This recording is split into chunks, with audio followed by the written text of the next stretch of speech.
Bueno, en este video tutorial vamos a hablar del siglo de lo que se llama el siglo de los conquistadores. Los conquistadores españoles y portugueses en realidad eran hombres, un típico hombre de su tiempo con los defectos y virtudes. Le gustaba el peligro, la búsqueda de un botín que lo enriqueciera, una conquista que lo elevara de clase social. No nos olvidemos que en España en aquel momento había mucha hidalguía, pero nadie quería trabajar, es decir, que había que obtener una riqueza para no trabajar con las manos y que trabajar con las manos era algo indeseado, era pertenecer a una clase social baja, por eso todos querían ser hidalgos. Algunos lo habían obtenido con la reconquista de España, digamos, de la parte sur de España contra los moros, pero bueno, el hecho de los descubrimientos de Colón inició una posibilidad de búsqueda de riquezas y de honor. Estos hombres eran profundamente religiosas, un gran culto al valor personal, esto era algo que los marcaba a ellos, además de un respetuoso concepto de su condición de súbdito a la monarquía y una gran pertenencia a la nacionalidad española. Por eso la mayoría, en el caso de los conquistadores españoles y portugueses, siempre las conquistas van a ser en nombre del rey. Nosotros en este periodo estamos hablando de una segunda etapa de la conquista. Nosotros vimos los primeros pasos de exploración, tanto en las colonias americanas como en las portuguesas, y los tiempos de llegada son de 10 años de diferencia. En ambos casos primero llegaron a las islas, ¿no? Pero bueno, en este caso vamos a hablar de la conquista española de los dos grandes imperios que existían en lo que hoy es América Latina, los dos grandes imperios que existían en el momento, porque los mayas también existían, pero habían desaparecido como imperio, aunque como étnicamente todavía siguen existiendo. Bueno, estos dos son el Mexica Huasteca y el Tihuantiyú o Inca.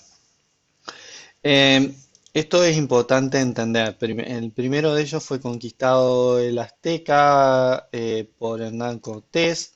Hernán Cortés había sido enviado por el gobernador de Cuba, Diego de Velázquez, a que organizara una expedición hacia las costas. Hernán Cortés recorre lo que es la costa maya, la península de Yucatán y lo que es el Golfo de México, y ahí atacó y venció en Tabasco a los Alach Yunik.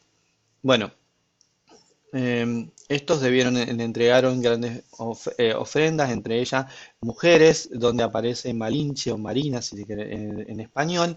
Esta mujer hablaba nahuatil, que era el idioma azteca, perdón, nahuatil, que era el idioma mexica, y maya, perdón, sí, azteca o mexica, nahuatil y el maya. Tuvo una gran posibilidad de aprender el español muy rápido. Entonces, esta mujer, que a su vez fue su amante y con la que tuvo descendencia, por eso a los mexicanos se los insulta y se los dice la hija de la Malinche, porque es un insulto despectivo, porque ella le permitió a Hernán Cortés conocer grandes cuestiones del imperio azteca, específicamente las cuestiones que tienen que ver con las peleas o internas dentro de la Confederación Azteca. En 1519, Hernán Cortés llega a Tenochtitlán, ahí conoce a Montezuma, el emperador de esta confederación.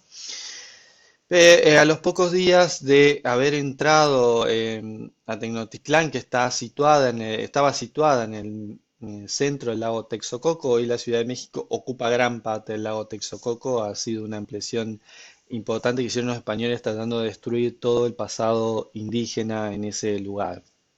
Bueno, pocos días el hambre y la sed de oro de los españoles, porque los aztecas como los incas y el resto de las poblaciones que utilizaban y conocían el oro de América lo usaban como adornos o como vasijas o para cuestiones ceremoniales, pero no tenían ningún valor eh, de, digamos, de intercambio mercantil, como si lo tenían en los granos o en el caso de los guerreros, que tenían un gran valor para los sacrificios. Es una sociedad muy religiosa en ese sentido, politeísta, pero sociedades muy religiosas. Estos españoles provocan la matanza de los nobles. Esto se va a llamar la Noche Triste, no por la matanza de los nobles aztecas y el asesinato por parte de los propios mexicas de Montezuma que lo apedrean, sino por el hecho que los españoles tienen que salir huyendo en la noche de Tenochtitlán con todo el oro que habían obtenido como rescate o como prenda o dobado, pero como pesaba mucho, varios de ellos son asesinados por las flechas, obviamente, o terminan muertos en el lago Texcoco, es decir, hundidos con el oro mismo. Bueno,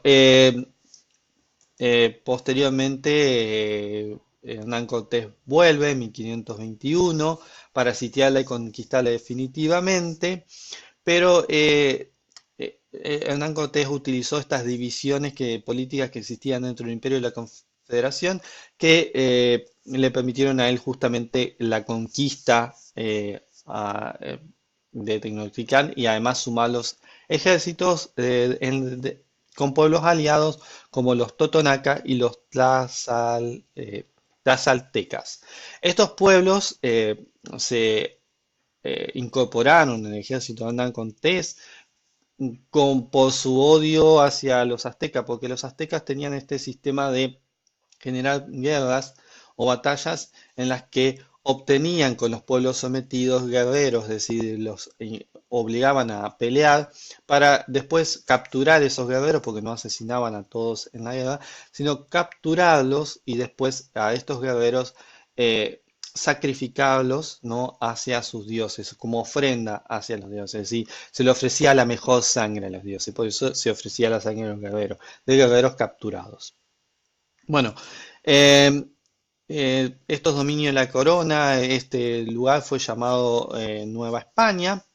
El emperador Carlos V designó a Hernán Cortés gobernador y capitán general de la Nueva España y todo lo que es la región mexicana fue incorporada como dominio de la corona de Castilla. En la frontera norte de México tenemos que recordar en lo que es la zona de Nuevo México, el México colonial, es decir, actual Estados Unidos.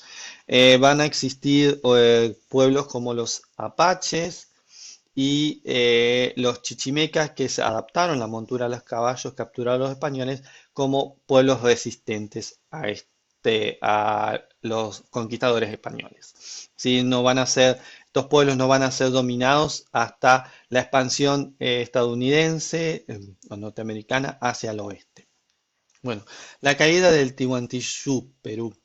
Bueno, en 1531, Francisco Pizarro y Diego de Almagro parten desde desde Panamá y arribaron a Cajamarca, que está ubicada entre Quito y Cusco. Allí tuvo primer encuentro con Atahualpa, el Inca, que fue hecho prisionero y liberado digamos, con un pago en oro y plata. Igualmente, luego lo ejecutaron. La división, como en México, del Imperio Incaico permitió a los españoles eh, la conquista fácil de este imperio. Había una lucha fratricida por el poder entre Atahualpa y Huayna Capac. Huayna Capac era el hijo legítimo del Inca Huáscar, pero Atahualpa lo manda a asesinar y se queda con el título de Inca o, sí, príncipe o gobernante. Bueno, Pizarro, Comandar Cortés y Almagro aprovecharon las rivalidades de los curacas andinos, que eran los señores étnicos de la zona del Perú, de la zona andina, que buscaban liberarse del dominio incaico. Bueno, pero estos luego fueron vencidos y ubicados como mitaníes del Tihuantinsuyo y no pusieron resistencia a la conquista o incluso colaboraron como auxiliares del ejército conquistador con víveres, ganados, guías, intérpretes y cargadores indígenas. Pizarro favoreció estas alianzas blanco-indígenas indias sobre el lema divide y reinarás. Bueno, estos señoríos resentidos con el incanato ejercieron opciones políticas favorables para los españoles, esperando encontrar su independencia, pero terminada la conquista, quedaron bajo el dominio español, desaparecieron como etnias algunos grupos y otros lograron la tendencia de parte de sus tierras. Una vez que asesinó a Atahualpa, Pizarro conoció como nueva Inca a Manco Cápac, pero este no se sometió y aprovechó cuando Almagro se separa de Pizarro por peleas internas, que Almagro se va a Chile y sitia Cusco durante el año 1536-1537. Almagro, cuando vuelve con su ejército, rompe el cerco indígena y se apodera nuevamente de Cusco. Como consecuencia, el Manco Cápac emprendió la retirada hacia las sierras peruanas y de allí prolongó la resistencia y en la provincia de Vilcabamba continuó el culto imperial trasladando la imagen del oro del sol Inti y las momias de algunos de sus antepasados. Este estado incaico sobrevivió desde 1537 a 1572, después de la caída de Cusco, obviamente. El último inca rebelde fue Tupac Amaru, hijo legítimo de Manco, que fue capturado por la expedición del rey Francisco de Toledo y públicamente decapitado en Cusco con el propósito de pacificar definitivamente al Perú. ¿Por qué un puñado de hombres, 600 en el caso de, perdón, sí, de Hernán Cortés, dominaron y en el caso de no mucho más, de Pizarro y Diego Almagro?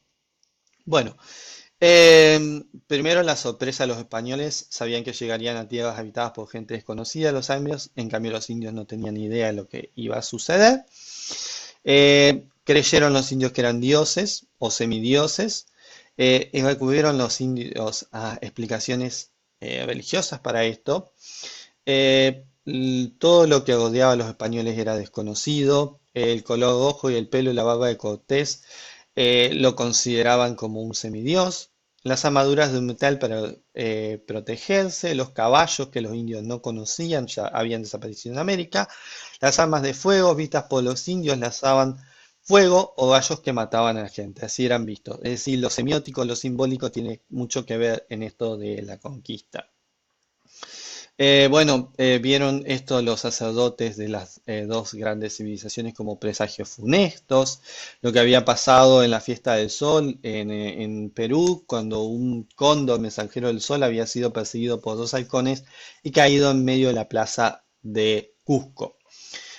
Por eso recibieron muy bien en todos lados con regalos, comidas y mujeres para que se sintieran bien los españoles, pero no, esto no hizo más que citar la codicia de los conquistadores que querían cada vez más. Los pueblos que practicaran, estos eran pueblos que practicaban una agricultura incipiente, que vivían además de la caza y la pesca. No estaban acostumbrados a guardar demasiados alimentos. Estaban asombrados por el hambre de los conquistadores y pensaron que venían de un país donde había hambruna. Los españoles le devolvieron amabilidad con brutalidad, codicia, abuso, muerte. Los indios se dieron cuenta tarde de lo que eran los españoles, sino que los empezaron a ver ya muy tarde, como decía, como unos puercos hambrientos que hacían el oro.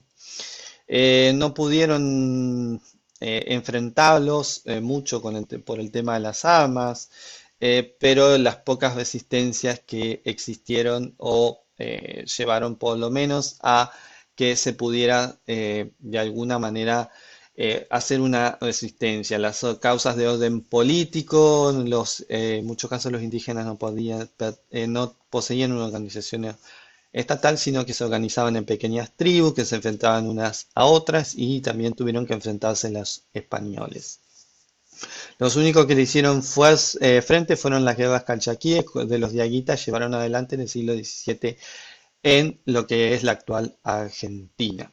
También tenemos que ver que eh, eh, las armas, el fuego y un aire de superioridad de los españoles ansia de conquista influyeron en la unidad y conformidad del grupo. No así en el caso de los aztecas y los incas, lo cual los llevó a ser derrotados fácilmente, más las cuestiones de orden político interno que menguaban el poder centralizado de estas sociedades, aunque los españoles luego hicieron uso de esta cuestión central de la organización estatal de ambos imperios, azteca e inca. Nos vemos en el próximo video.